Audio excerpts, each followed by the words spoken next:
Himalayan Cataract Project for bringing this all together. So it's really an honor to be here. And a lot of today is going to be about the why, and I'm going to give you a little bit about the how today. Talk a little bit about some of the mechanics of making things happen.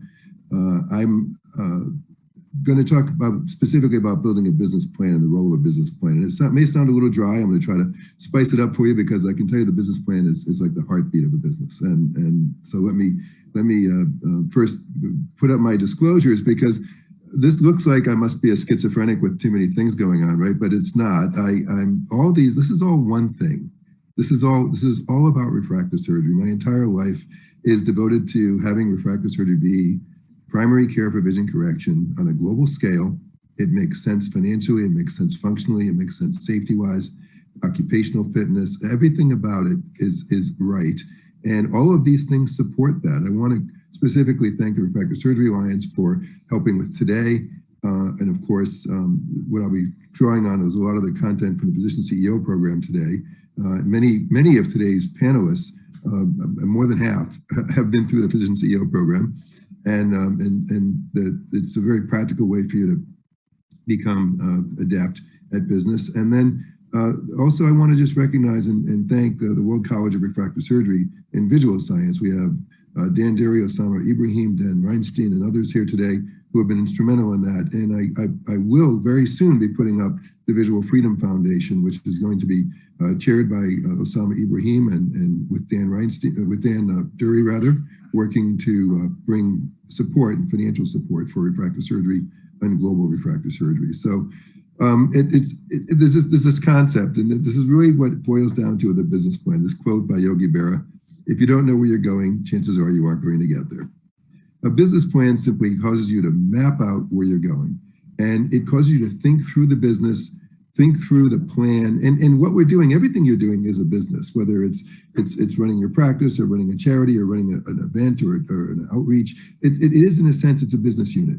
And so if you think of it that way, and you think of what goes into making it successful, then you will inevitably anticipate obstacles and roadblocks. You'll inevitably identify opportunities and resources, and it will cause you to say, well, gee, I better make sure this doesn't happen, what I call a sensitivity, or let's make sure this does happen, a sensitivity in the positive direction. So having a well thought out business plan for your venture really can help you to succeed, and it can also help you to tell your story, which is important in helping to gain support, resources, and money to help fund what you want to do.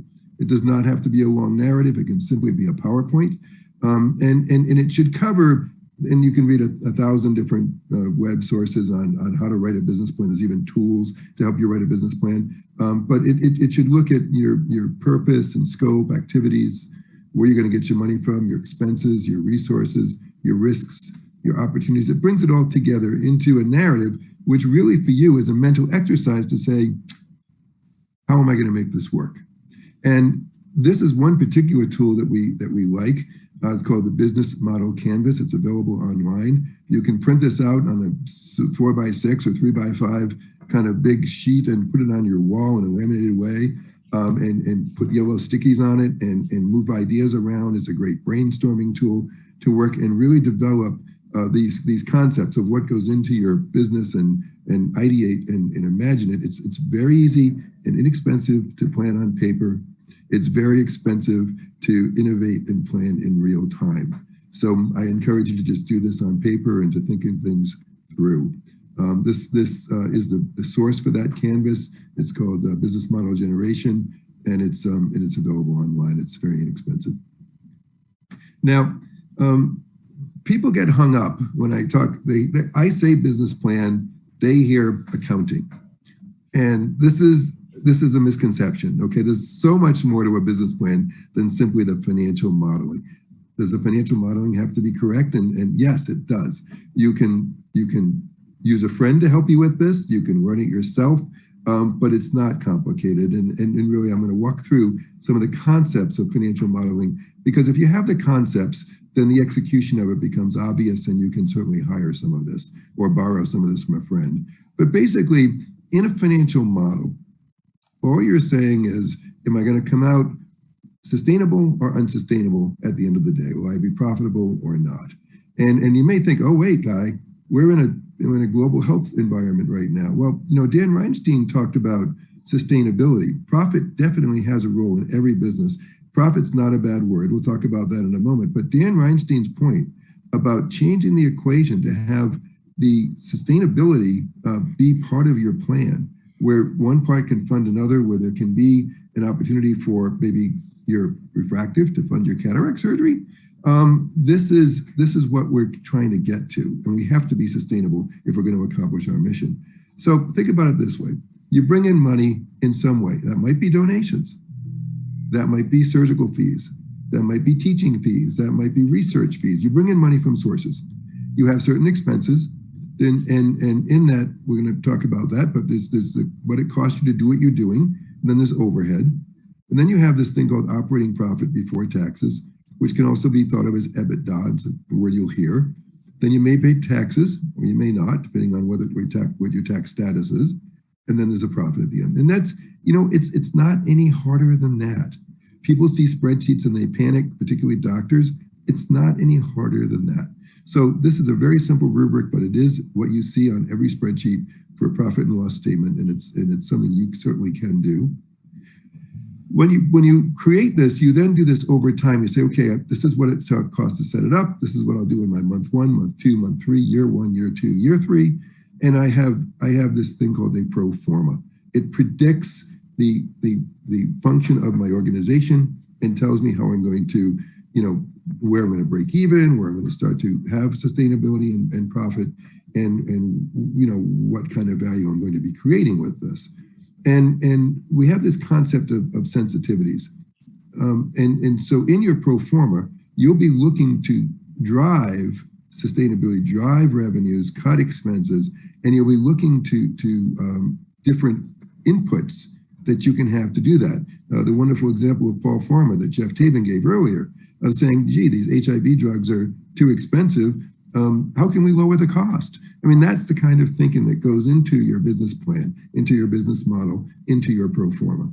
And so when you're looking at these sensitivities, you say, okay, where are our vulnerabilities? Where are our sensitivities? Where are our opportunities to actually do better and increase our sustainability? And that's where you can create the value out of a pro forma by using it to model and to test your hypotheses. Now, I want to directly address this issue of profit, because many people in medicine feel for some reason that there's a separation between our medical mission and our business mission. And I would argue that that is not sustainable, that's not the case. It's very important for us to always be mindful that what we're doing is affordable. Profit is about affordability. Think about profit as being a measure of sustainability. If I'm making profit, I can keep going forever. If I'm not making profit, if the car is burning more gas than it's able to put in, it's going to stop running. And so profit can be thought of in a very, I think, appealing way as being capturing some of the value you've created so you can create more value.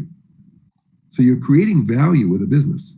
You're taking resources and money and whatever, time, people, and you're creating something that's more valuable than those resources were worth when you brought them in. That's why you're doing it.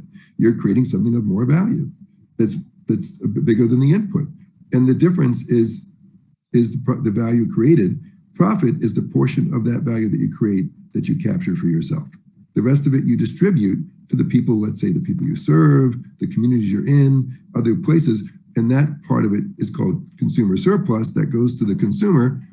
The part that you're keeping is your profit, and you can, in our environment, is what keeps the engine running. It's what provides sustainability. So think of profit in a little different way. If you've thought of it as being a dirty word, it's not. It's really the lifeblood of what you continue. So in a laser center, we have a lot of constraints. Dan Reinstein talked about this very well. I won't need to dwell on it. The capital costs are high. If we're going to be setting up a laser center, or even an operating room that's a fixed operating room, the capital costs are high. So it costs us a lot to set it up. But once it's running, the ongoing costs are not so high. The surgical expertise is not to be underestimated. Dan also talked about this.